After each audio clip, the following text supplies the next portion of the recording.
We're 6 months past the ChatGPT moment. Are you still surprised that we're not talking about it more, or is this standard playbook for humanity? It is sadly standard playbook for humanity. Does part of us not want to see it?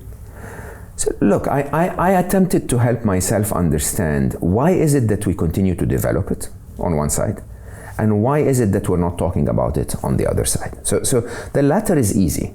The latter is because there are higher priorities. Again, the system that we created from a political point of view does not favor disasters where the politician is going to fail. Okay? Remember, the task we have at hand is not to halt AI in China alone, or in America alone, or in Russia alone. Okay? The task we have at hand is to say, look, everyone needs to get together, understand the magnitude, the gravity of the issue that's facing us, and put humanity higher than our individual targets for a minute. Okay? It's an Oppenheimer moment, if in a way it's a nuclear treaty moment. There is a question of, if we knew that nuclear power was going to lead to that kind of Cold War, and the threat of a nuclear war even now in 2022, 2023, would we have benefited from not doing it in the first place? Okay? Could we have gotten together and said, yeah, I know it gives one of us an advantage. Is there another way we can negotiate that advantage?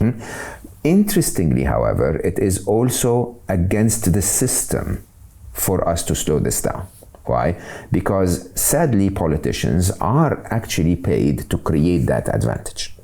Sadly, business people are actually paid to create that competitive advantage. So it's not in the natural system of humanity that we've built today to prioritize all of us over my own personal gain.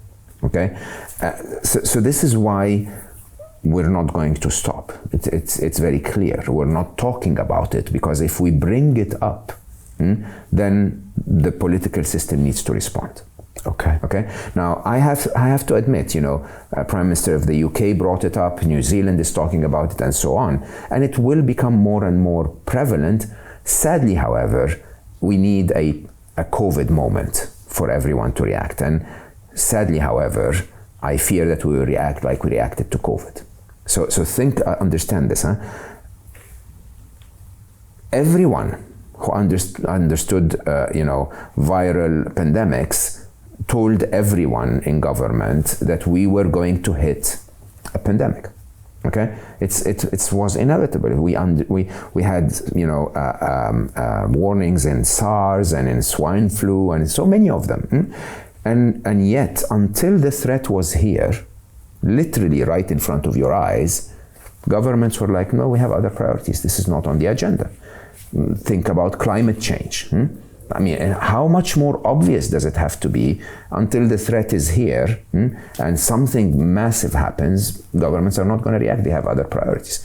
The problem is when they react, how will they react?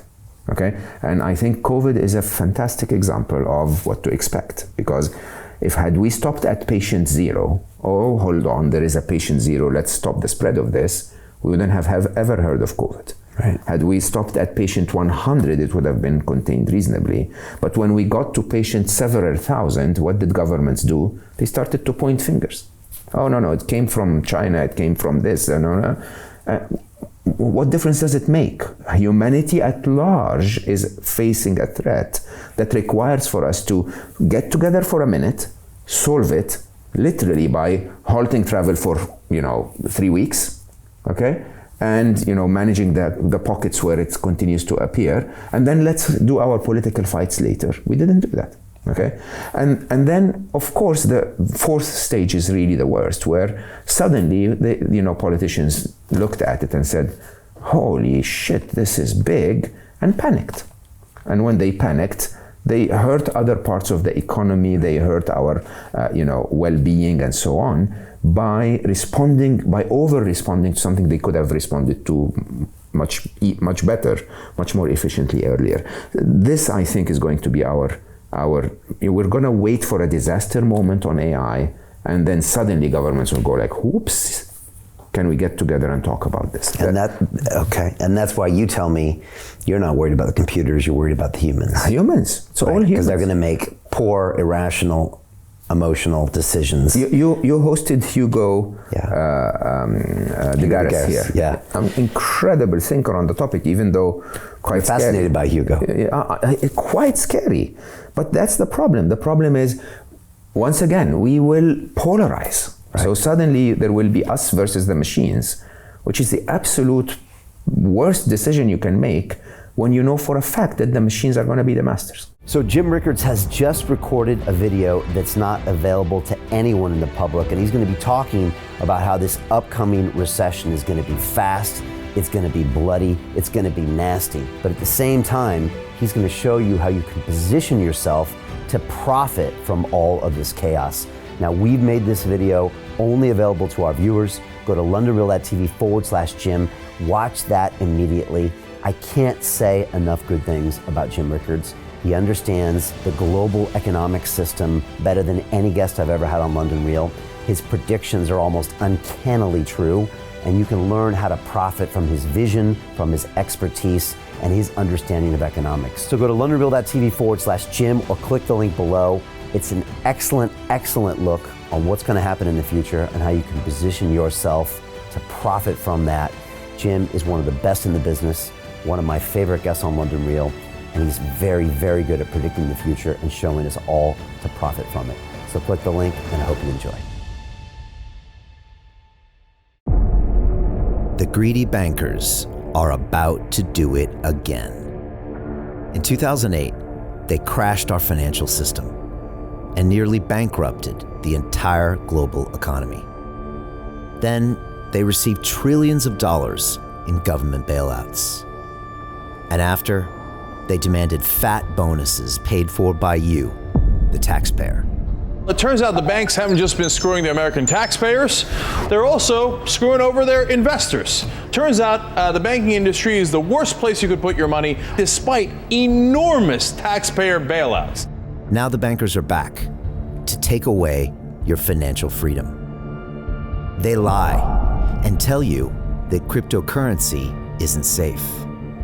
They try to make it illegal for you to choose how to invest your hard-earned money. They lie and say cryptocurrency is used by money launderers and criminals. But look at the record. It's the banks themselves that launder hundreds of billions of dollars every year to the biggest criminal operations in the world. Leaked documents have revealed how some UK banks have helped criminals, money launderers and Russians under sanctions. American authorities discovered that the Sinaloa cartel moved $881 million through HSBC accounts as bank officials turned a blind eye to the illegality. The bankers lie and say cryptocurrency is not a real investment. Meanwhile, the smartest CEOs in the world are buying billions and billions of it. The truth is that banks lie about cryptocurrency because it makes them scared.